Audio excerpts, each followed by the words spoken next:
Hey y'all, watch me crumb coat this birthday cake.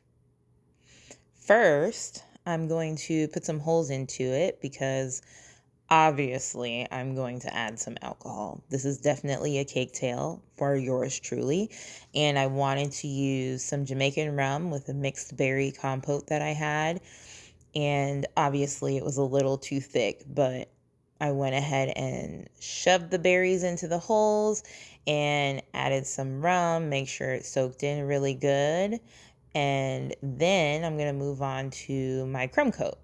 So as you see, I usually start at the sides. Some people start at the top. In this case, because I had already wet the cake and normally I would freeze it before I start frosting it, but I was in a time crunch.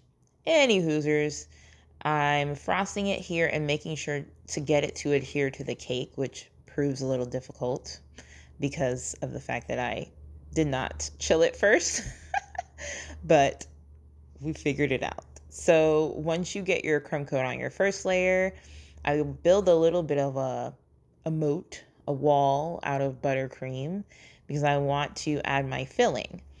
And before I start adding my filling, I want to make sure that the wall that I just created has no seams when it comes to the border against the cake. So I'm also going to do it from the inside as well as the outside. Remove any excess frosting so that I have room for my filling, and this will help prevent any seepage of your filling. Here I have my fresh fruit tossed in Jamaican white rum and some of that compote you saw me put on the cake earlier. And again, I'm going to make sure that I create a nice hard seal so that once we get this top layer on, there's less chances of the filling trying to make its way out.